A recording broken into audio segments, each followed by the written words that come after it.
Dios los bendiga, queridos, amados hermanos, en Cristo nuestro Señor, el verdadero. Dice este comentario, ¿cómo sabes tú que fue Papa? Dios te bendiga. ¿Cómo sé yo que el apóstol Pedro fue Papa? ¿Cómo lo sé yo? Sencillo. Primero porque viene una sucesión apostólica. Desde el Papa Francisco, en línea ininterrumpida hacia atrás, llegamos hasta el apóstol Pedro.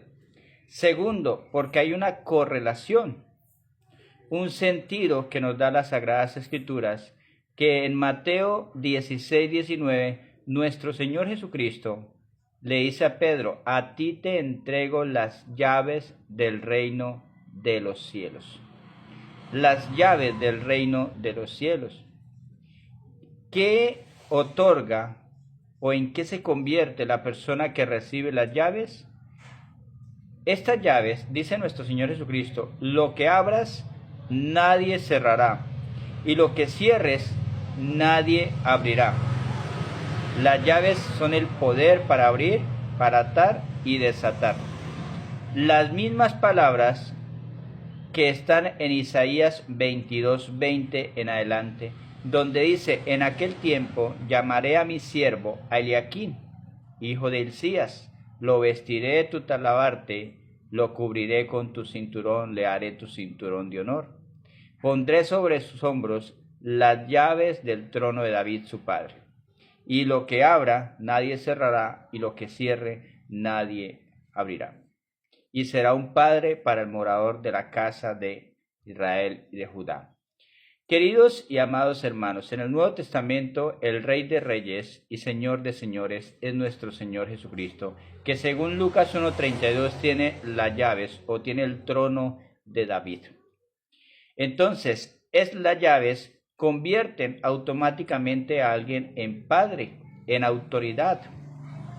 Y ya se los he replicado en diferentes videos, que en Juan 21:15 en adelante nuestro Señor llama a Pedro y le dice, Pedro, ¿tú me amas? Apacienta mis corderos. Por segunda vez le dice, Pedro, ¿tú me amas? Pastorea mis ovejas. Y por tercera vez lo dejó como pastor de sus ovejas. Corderos y ovejas forman el nuevo pueblo de Dios que es la iglesia. Entonces, queridos y amados hermanos, Cristo nuestro Señor le entregó las llaves para que se convirtiera en padre, en autoridad, y lo dejó como pastor de todo su rebaño. Esto es lo que comúnmente conocemos como Petris Apostoli Potestatis Sapiens, Pedro, apóstol, príncipe de los apóstoles, o padre y pastor. Entonces, padre porque tiene las llaves y pastor del rebaño es papa, padre y pastor. Por eso sé yo que el apóstol Pedro fue papa. Pero debemos entender es cuando se reúne, se compende, se une todos los textos sagrados del Nuevo Testamento, hasta el año 382. Hasta el año 382, el Papa Dámaso I, con monjes católicos, mandaron reunir todos estos libros y formaron lo que conocemos como Biblia, uniéndolos al Antiguo Testamento y diciendo, esto es palabra de Dios. Al tener todos los libros, empiezan a tener sentido todo esto. Al principio, a él se le conociera como el obispo de Roma. ¿Por qué? Roma es considerada para muchos, y por eso hay una gran confusión, que Roma es considerada la Babilonia. Por eso en primera de Pedro 5:13, el mismo Pedro dice, la iglesia, está escribiendo sus cartas desde Babilonia, dice, la iglesia que está en Babilonia, la cual Dios ha escogido, os mandan saludos. Por eso hay mucha gente que cree que la iglesia es Babilonia y terminan llamándola, por ejemplo, la gran ramera o cosas así. No, Pedro lo aclara, la iglesia que está en Babilonia. Por eso San Pablo también escribe en su carta a los romanos, a la iglesia que está en Roma, y dice en Romanos 1:6-7, entre ellas están ustedes, amados de Dios, llamados a ser parte del pueblo santo, y el pueblo santo es la iglesia. Entonces, queridos y amados hermanos, debemos entender que los apóstoles se convirtieron en obispos, Los obispos y los presbíteros y los diáconos son los nuevos apóstoles porque traen la sucesión apostólica. Entonces, en cada provincia dejaban un obispo. Por eso en Hechos 20:28 dice, velad por vosotros y por el rebaño de Cristo en que el Espíritu Santo os ha dejado como obispos, para apacentar la iglesia de Dios, la que él compró con su propia sangre. Entonces, ellos se convirtieron en obispos y en diferentes provincias dejaban un obispo, y en Roma estuvo Pedro. Sí, Pedro estuvo, por eso él dice, la iglesia que está en Babilonia les manda saludos. Por eso en Hechos 14:23 dice San Pablo, los de Italia os saludan a todos, a todas las iglesias, los de Italia. ¿Sí? Recuerden que cuando se habla de Roma, se habla de Italia. ¿Sí? En Hechos 18:2 es un ejemplo.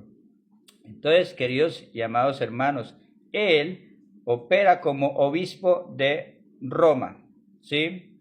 Por eso es que cuando ya lleva, según la tradición, en el año 67, que muere el apóstol Pedro, tienen que buscar un sucesor en sus diferentes provincias donde eran ellos obispos, buscan sus sucesores.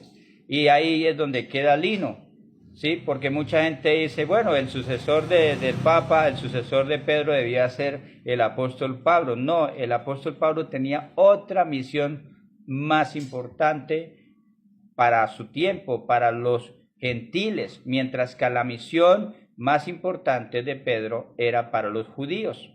Pero él estaba ahí, mientras que Pablo era misionero. Pero algo que debemos entender es que los dos, Pedro y Pablo, murieron en Roma, y sobre las tumbas de los dos está la catedral de San Pedro y la catedral de San Pablo, resguardadas por la misma iglesia católica, ¿sí? Entonces, queridos y amados hermanos, en ese contexto, según la tradición de la iglesia, tenían que buscar un sucesor de Pedro. No buscaban un sucesor de Pablo o de otro, no, donde ellos sabían, la iglesia sabía que donde estaba Pedro, si Pedro hubiese ido a una de las provincias, o a una provincia, o a una iglesia, a una comunidad en Asia, pues tal vez allá en Asia estuviese la sede de la iglesia. Si él se hubiese quedado en Tesalónica sería la sede de la iglesia. Pero él de Jerusalén, después estuvo en Antioquía, la sede de la iglesia fue un tiempo en Antioquía, y después terminó en Roma, por eso la sede de la iglesia está en Roma. La comunidad que está en Roma, la cual es llamada por muchos la Gran Ramera, que es la ciudad, no la iglesia que está en esa ciudad. Entonces, queridos hermanos, ¿por qué sé yo que es Papa, Padre y Pastor? Porque con el tiempo cobra sentido la escritura. En ese contexto inicial, pues no, en ese contexto inicial solo sabían que Pedro era el pastor de la iglesia y que ellos iban a ser obispos, ¿sí? Pero la palabra completa Papa se vino con el tiempo a entender al tener todos los textos sagrados y al empezar a comprender qué significaban las llaves. Ellos solo sabían que nuestro Señor le había dado las llaves a Pedro, pero no tenían el sentido de qué eran las llaves, hasta que tomaron todos los textos, tomaron Isaías 22:20, empezaron a entender que las llaves convierten a alguien en padre y pastor. Pero entonces quiero terminar este video aclarando esta parte que dice, Dios te bendiga. Siempre que a mí un protestante pasa por mi lado y por cosas de saludo me dice, profe, Dios te bendiga, yo siempre le respondo, el verdadero, ¿sí? El verdadero. ¿Por qué? Hay gente que me dice, ¿cómo así que el verdadero? Pues sí, porque el verdadero dijo en Mateo 24:24 que vendrán falsos cristos y falsos profetas. Y empiezo a dialogar con ellos y les digo, pues si no están de acuerdo, tráiganme a su pastor, a su profeta, a su evangelista, a su maestro, y que debata conmigo y me demuestre que es un verdadero ministro del Señor. Tráigalo. Mire, de 20, 30 personas que les he dado este reto, ninguno me ha traído a su pastor. Ninguno. ¿Sí? Ninguno me lo ha traído. ¿Por qué? Porque son falsos y saben que ante un católico que esté preparado van a quedar al descubierto. Lo mismo San Pablo dice en 2 Corintios 11:4, ustedes aceptan a un Jesús diferente con un evangelio diferente. Y esto es un evangelio diferente. Ellos lo que hacen es leer la Biblia y creer que están predicando el evangelio de Cristo, pero es un evangelio diferente. Bendiciones y hasta la próxima.